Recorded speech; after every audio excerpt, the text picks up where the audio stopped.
നമ്മളിപ്പോൾ ഉള്ളത് അയോധ്യയിലാണ്. രാം മന്ദിറിൽ, രാമൻ്റെ ജന്മഭൂമിയിൽ. അപ്പോൾ ഇവിടെ വന്നു. രാവിലെ ആയിരുന്നു ദർശനം, 6 മണിക്ക് ദർശനം എല്ലാം കഴിഞ്ഞിട്ട് ദേ ഒന്ന് കറങ്ങാനായിട്ട് ഇറങ്ങിയിട്ടുണ്ട്. അമ്പല പരിസരമൊക്കെ ഒന്ന് നല്ല രീതിയിൽ ഷൂട്ട് ചെയ്യാമെന്ന് കരുതിയപ്പോൾ പറ്റുന്നില്ല കേട്ടോ. ഭയങ്കര മഞ്ഞെന്ന് പറഞ്ഞാൽ അങ്ങോട്ടും ഇങ്ങോട്ടും കാണാൻ പറ്റുന്നില്ല. 10-11 മണി വരെയും ഈ മഞ്ഞ് ഇങ്ങനെ തന്നെ ഉണ്ടായിരുന്നു. ആദ്യം അമ്പലത്തിൽ കയറി അവിടെ നിന്ന് ഹനുമാൻ സ്വാമിയുടെ ക്ഷേത്രത്തിലേക്ക് പോയി. പിന്നെ അവിടെ തൊട്ടടുത്ത് കുറച്ചേറെ അമ്പലങ്ങളൊക്കെ ഉണ്ടായിരുന്നു. അവിടെ എല്ലാം പോയി കണ്ടു തൊഴുതു. അവിടെ നിന്ന് ഒരു സ്ട്രീറ്റിലൂടെയാണ് നടന്നു പോകുന്നത് കേട്ടോ. അവിടെ ഇഷ്ടം പോലെ കാഴ്ചകളാണ് ഉള്ളത്.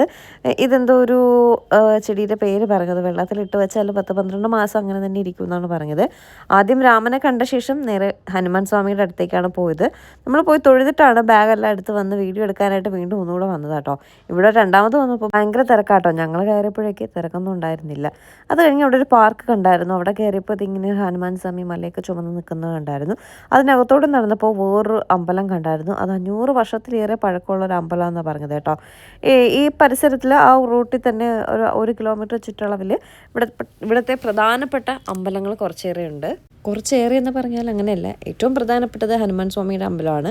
പിന്നെ ദശരഥ രാജാവിൻ്റെ ഒരു മഹൽ എന്ന് പറഞ്ഞിട്ടൊരു സ്ഥലം, പിന്നെ കനക് ഭവൻ എന്ന് പറഞ്ഞിട്ട് സീതാദേവിയുടെ ഒരു ഇതും ഉണ്ടായിരുന്നു കേട്ടോ. ഇത് മൂന്നുമാണ് മെയിനായിട്ട് ഇമ്പോർട്ടൻ്റ് ആയിട്ടുള്ളത്. പിന്നെ ആ പാർക്കിലേക്ക് കയറുമ്പോൾ ഈ ഒരു അമ്പലവും ഒരു 500 വർഷം പഴക്കമുള്ള ഒരു അമ്പലവും നമുക്ക് കാണാൻ പറ്റും. ഇത് ദശരഥ രാജാക്ക് മഹൽ എന്ന് പറഞ്ഞാണ് കൊടുത്തിട്ടുള്ളത്. ഞാൻ കരുതി കൊട്ടാരമാണെന്ന്, പക്ഷേ ഇവിടെ വലിയൊരു അമ്പലമായിരുന്നു കേട്ടോ. ഞങ്ങൾ വന്നപ്പോഴേക്കും നട അടച്ചിട്ടിരിക്കുകയായിരുന്നു. പിന്നെ ആ നട തുറക്കുന്നത് വരെ ഇവിടെ കുറച്ച് സമയം ഇരുന്നു, പൂജകളും കാര്യങ്ങളൊക്കെ കണ്ടിട്ട് അടുത്ത് നമ്മൾ പോയത് കനക് ഭവൻ എന്ന് പറഞ്ഞിട്ട സ്ഥലമാണ്. ഇവിടെ എങ്ങും അമ്പലങ്ങളെ പറ്റി ഡീറ്റെയിൽ ആയിട്ട് പറഞ്ഞു തരാൻ എനിക്കറിയില്ല. ഇവിടെയൊക്കെ എഴുതി വെച്ചിരിക്കുന്നതും കേട്ടറിവൊക്കെ ഉള്ളത് കുറച്ച് കാര്യങ്ങളാണ് ഞാൻ നിങ്ങൾക്ക് പാസ് ചെയ്ത് തരുന്നത് ഇൻഫോർമേഷൻ. അത്രയും ഡീറ്റെയിൽ ആയിട്ട് പറയാൻ നമ്മൾ ഈ നാട്ടുകാരി അല്ലാത്തത് കൊണ്ടും അറിയില്ല. നമ്മൾ ഓരോ അമ്പലത്തിൽ കയറുമ്പോഴും അവിടെ പ്രാർത്ഥനയും ബഹളവും, ഒരാൾ പാടുമ്പോൾ അതിൻ്റെ കൂട്ടത്തിൽ എല്ലാവരും ആ മന്ത്രങ്ങളും ഒക്കെ പാടുന്നുണ്ട്. അത് കൂടെ പാടാൻ എനിക്കറിയില്ല, നമുക്കാർക്കും അറിയില്ല. അവരെല്ലാം പാടുകയും എടുക്കുകയൊക്കെ ചെയ്യുന്നുണ്ട് കേട്ടോ. ഇവിടെയാണ് നമ്മുടെ സീതാദേവിയുടെ കാൽപാദം പതിഞ്ഞ സ്ഥലമെന്ന് പറഞ്ഞിട്ട് അവിടെ ചെയ്തു വെച്ചിട്ടുണ്ട്. ഇതാണ് സീതാദേവിയുടെ കാൽപാദം പതിഞ്ഞ സ്ഥലം. അങ്ങനെ അതെല്ലാം കണ്ട് ഇറങ്ങി. ഇതായിരുന്നു ഫൈനലായിട്ട് നമ്മൾ ഇറങ്ങിയ സ്ഥലം. അങ്ങനെ എന്തായാലും അയോധ്യയിലെ രാമജന്മഭൂമി കാണാൻ പറ്റി. ഒപ്പം എല്ലായിടത്തുള്ള അമ്പലങ്ങളും ഈ സ്ട്രീറ്റും ഒക്കെ നല്ല രീതിയിൽ കണ്ട് എക്സ്പ്ലോർ ചെയ്യാൻ പറ്റി കേട്ടോ.